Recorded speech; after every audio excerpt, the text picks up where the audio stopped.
Hi, this is Scott Cox at Interface Coaching. I wanted to go over screen recording here with the power file from a race I did yesterday. I used this race for training. This is my second race of the day. This is the P12 race from Livermore Crit.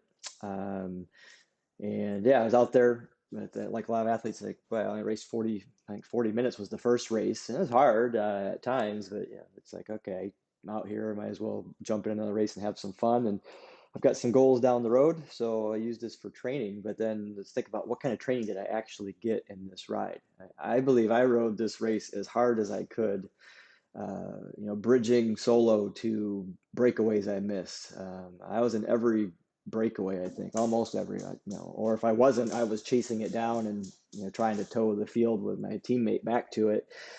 And so yeah, I didn't race a smart race for results, but so anyway, I was on the front as much as possible. There's other athletes and other racers out there that want to be on the front. There's other people taking poles, and so it's really hard to get sustained efforts unless you're off the front solo. That's not my skill set. So if I'm off the front solo, I'm only going to be there for a while before I get caught. So I just don't get a lot of sustained work in that works for me for training. And I wanted to go over that here because I think we'll just touch on things in the file. So this is the second race, so kind of a short warm up. I didn't need much. I was already warm from the previous race. I was in my car. It rained and it was cold, so I had the heater going. So I felt pretty good. So I didn't. This is just experience here, but I didn't feel like I needed much of a warm up to get ready. Um, and here's the race this lap here, and then a little bit of a cool down here. But if we look a little bit deeper into this file here, I can pull up training impact. This is in WKO5, and the anaerobic impact score would be 8. Aerobic training impact score of 5. I mean, these are, again, these aren't real things. These are just trying to quantify how hard the effort was for me based off of my threshold here. Is this accurate? I think, actually, I just tested with lactate. My anaerobic threshold, which is a little bit different than FTP, was 292 watts. So in theory, I can hold 292 watts for 60 minutes, and it's pretty sustainable. And it's not at my maxed out effort, but it's pretty hard. I think that's anaerobic threshold. So my actual FTP, functional threshold power, is probably, I would guess it to be about 315. Anyway, it's a little bit different there. So anyway, there's the thing I don't like about WKO5 and training peaks as I coach more and get more into physiology and things. It's a good tool. I think it's a better way to think about things off of your VO2 max, or your maximal aerobic capacity, versus FTP. I think the FTP concept works, but it's got some limiters. So that's in here. So anyway, I'm looking at all these things, and it's based off of how accurate these metrics are up here. But we see my FRCs. That's my ability to ride over threshold, which is high, which I know that's how I can compensate in races. So my aerobic ability is actually just mediocre. However, I have above average ability to ride above my threshold. So again, FTPs and everything. And like, yeah, my threshold's probably around 300 watts ish, but I can ride over that threshold for long periods of time because I have a strong anaerobic system. So I'm looking at how these two things balance. But anyway, that shows up here. So I have all these metrics are based off my ability. I have a very strong anaerobic system naturally, which is kind of a limiter for a road racer for endurance. But 8. So this is 8 out of 10. This is 5 out of 10. So 5 would be kind of a maintenance. So I did this really hard race, and my aerobic system only got maintenance. So it really wasn't really, not in theory, there wasn't a lot of aerobic training going on in a crit, even though it's an endurance event, and my aerobic system was challenged. But you can see this, an 8 out of 10 in the anaerobic system. This is a lot of strain on my anaerobic system. And we come down here, and this is showing, this is a model again, and DFRC is my anaerobic ability. It's similar to W prime if you're aware of the critical power model. I mean, this model here is inaccurate, and everybody knows it, but it can be useful. I look at races here, you can see how much I'm draining that anaerobic battery. So every time I go above threshold, the clock starts ticking, right, and slowing down, and that's what this purple line shows, that I'm draining this battery. And Yeah, it shows here I went really hard, and at this point, I got tired, so I had to recover. And then you can see how this bounces all around. But you see all these power spikes here, and it shows that I'm taxing my anaerobic system quite a bit. Whereas, let's say my threshold was up here, maybe 350. You can see it's around here at 293, but if I'm at 350, that line's here. So now the anaerobic impact is quite a bit different for me. And that's probably going to make me fresher out here towards the end of the race. So yeah, you can see here, if you're over threshold towards the end of the race, which most of us are, you're draining, power reserves. So your phosphate system's really getting hit, and that's going to impact your peak sprint power. So the higher your threshold is, the higher your sprint power is going to be. So if you're feeling like you've got a good sprint and you're getting to the end of the race, no problem, but your sprint's not what you think it should be, then, or what you think you're capable of, and you just can't get that power out, it might be that you need to work on threshold a little bit more. That would be something to look at there. But then I come down here, and this is a relative VO2 max chart. This is a cool chart, I think, because it counts for the delayed, the slow phase of VO2 kinetics and how long it takes you to get in there.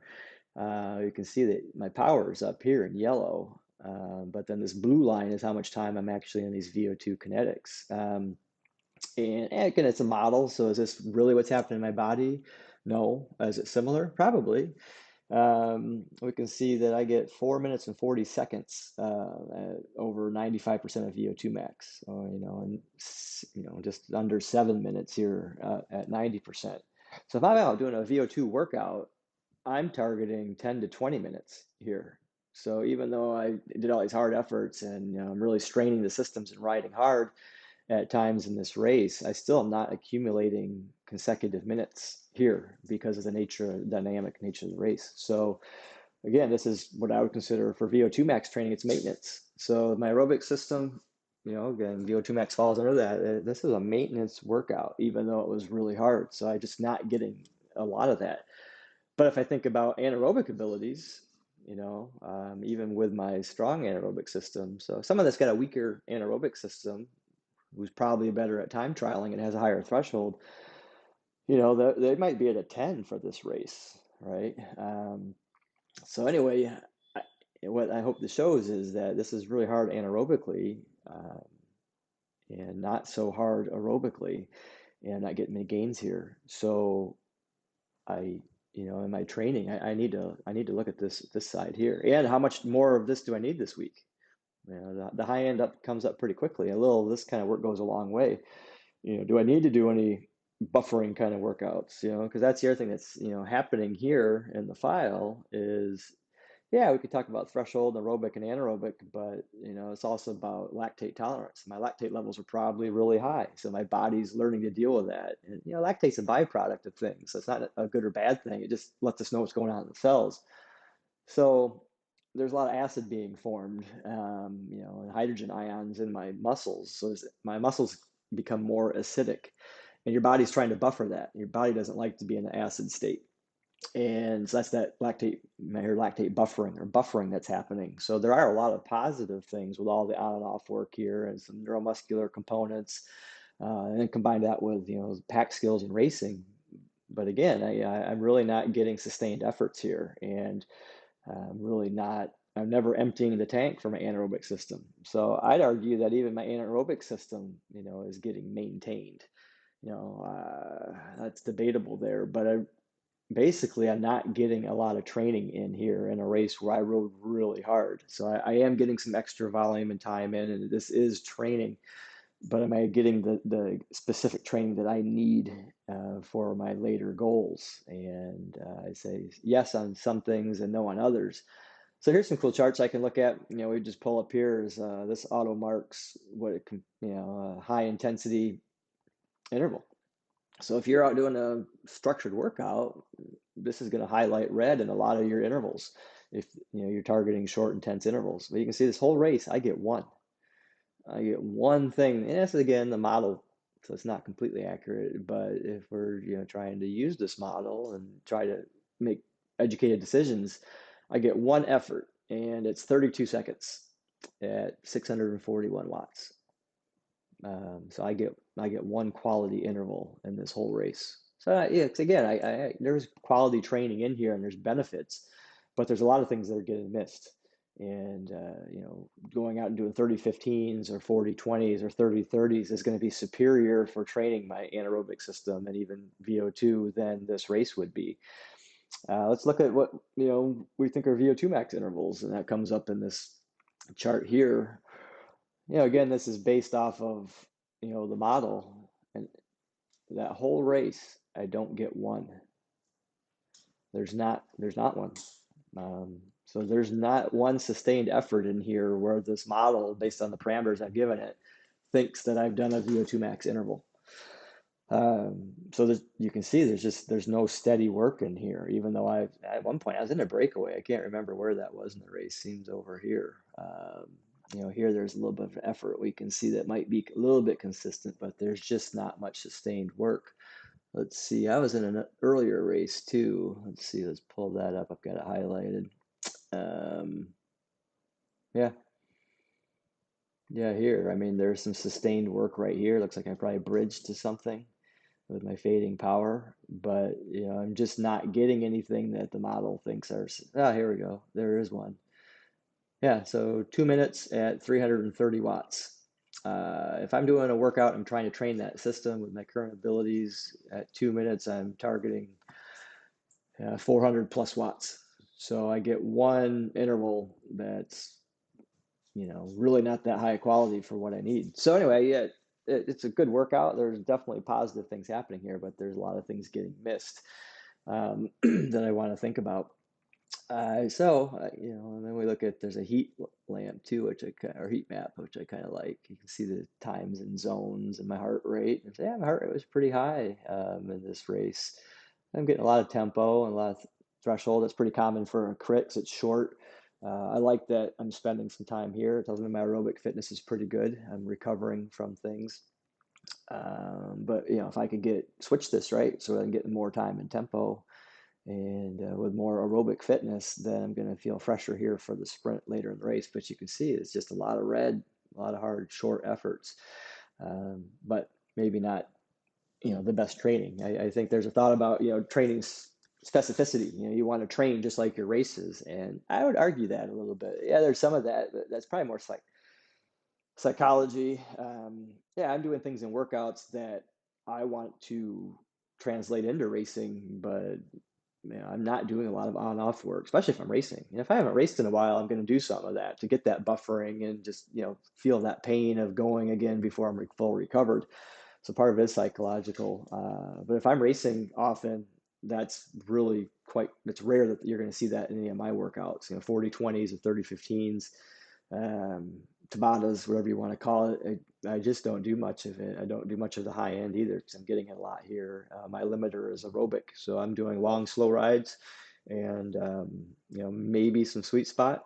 I'm careful with that. Sweet spot tends to hurt your sprint, so I might do FTP work. So I might go a little harder in shorter intervals, so maybe 4x10, or 4x8, 5x8 to try to keep my sprint strong. Whereas if I'm doing 3x20 sweet spot, that's going to hurt my sprint. You can see here, I'm a sprinter, so that's how I can do well in races. So I need to get to the end, so I need that aerobic foundation, but I also don't want to hurt my sprint. So it's always a balancing act. So anyway, I hope that helps with some things with looking at a power file and breaking things down. So if I'm looking at an athlete that I work with, and this is what their race looks like, I said, yeah, there's not any sustained efforts. And the feedback I might get is I wasn't able to match accelerations after the first 15 minutes. And then I'd say, okay, yeah, most likely we should get some slow twitch fiber training so that those fibers can gobble up the lactate, help you recover. So aerobic work, and then maybe consider some sweet spot or tempo work, depending on the athlete's goals and if they need to be a sprinter or not. I think that work would be valuable. The other thing I should mention quickly is if I chose to double up on races. So I did 2 races on Sunday. I raced very hard. Didn't get what I'd consider great training, but I'm tired. And now I'm probably not going to be able to train again until Wednesday, or maybe I don't get to train at all this week because I'm racing next weekend. So that's something else to think about is the cost and benefit. So anyway, hope that helps and gives you some ideas. All right, good luck.